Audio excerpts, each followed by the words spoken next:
4 விஷயம் ஜப்பானியர்கள் சொல்றத சொல்றேன், நோட் பண்ணிக்கோ. நம்பர் 1, எது உன்னுடையது இல்லையோ அதை தொடாத, அதை எடுக்காத.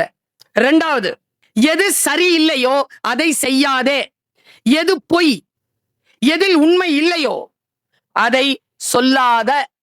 எது உனக்கு தெரியாதோ அதை பற்றி பேசாதே, மௌனமா இரு. நாங்க டீச்சர்ஸ் எதிர்கொள்ளுகிற ஆகப்பெரிய பிரச்சனை என்ன தெரியுமா? உனக்கு ஒண்ணும் தெரியாதுங்கிறது உனக்கு தெரியாது.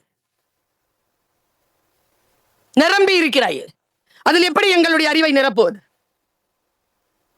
எது உனக்கு தெரியாதோ அதை பற்றி பேசாத, மௌனமாக இரு, கற்றுக்கொள். யாருக்கும் கேடு நினைக்காத. மறந்தும் பிறன் கேடு சூழற்க சூழின் அறம் சூழும் சூழ்ந்தவர் கேடு.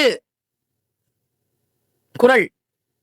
யாரை பற்றியும் கேடு நினைக்காதே, யாரும் கெட்டு போக வேண்டும் என்று நினைக்காதே. உன்னுடைய வாழ்க்கையில் நீ அடுத்த கட்டத்திற்கு போ.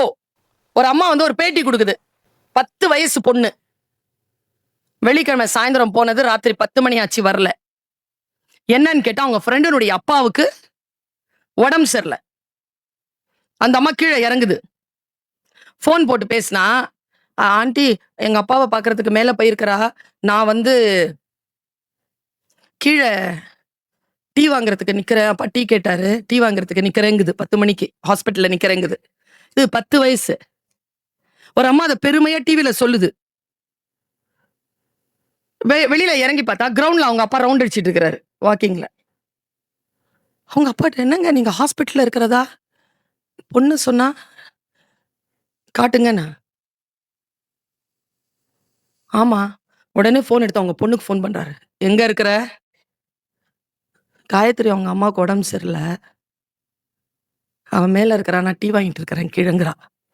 ஒருத்தருடைய அம்மா அப்பாவை ஒவ்வொருத்தரும் ஹாஸ்பிட்டலுக்கு சேர்த்து விட்டாங்க. சேர்ந்து எங்கேயோ சுத்திட்டு இருக்குது ராத்திரி 10 மணிக்கு. 10 வயசு.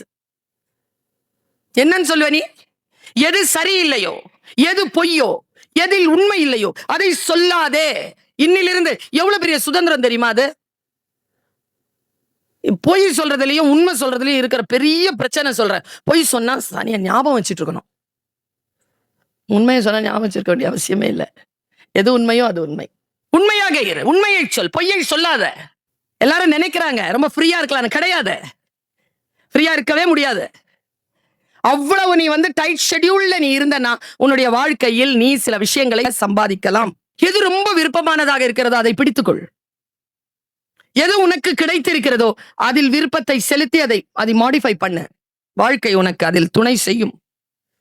இந்த வெறி இருக்கல, ஒரு விதமான வெறி, இலக்கு நோக்கிய வெறியை வைத்துக்கொள். சென்னையில இருந்து மதுரை பிளைட்டுக்கு வர அவ்வளவு ஒரு ரஷ், டிராபிக். அப்ப நினைச்சேன் குழந்தைங்கள ஒரு விஷயம் உங்ககிட்ட அப்படியே சொல்றதுக்கே நினைச்சேன். இந்த சாப்பாடு டெலிவரி, சின்ன சின்ன பசங்கப்பா, உன் வயசு பசங்க, 2 வீலர்ல என்னுடைய காரை தாண்டி, லாரி தாண்டி, அப்படி பஸ் அது இது தாண்டி வெறித்தனமா ஓடுறான். அந்த 20 மினிட்ஸ் அவன் போயிடணுமா. 20 மினிட்ஸ் அவன் டெலிவரி பண்ணிட்டானா அவனுக்கு 30 rupees. நான் அந்த பசங்களை பார்த்து ஒரு 10-15 பேர் ஓடினானுங்க. நான் அவனுங்களை பத்தி யோசிச்சேன். இந்த வெறிய, இந்த வண்டி ஓட்டி சாப்பாடை இன்னொருத்தங்களுக்கு கொண்டு போய் கொடுக்கணும்னு ஓடுறிய இந்த வெறிய படிக்கும்போது படிப்புல காட்டியிருக்கலாம்ல. நான் அவளை வெறித்தனமா தான் படிச்சேன். அந்த வெறித்தனத்தை நீ உன் படிப்புல காட்டு.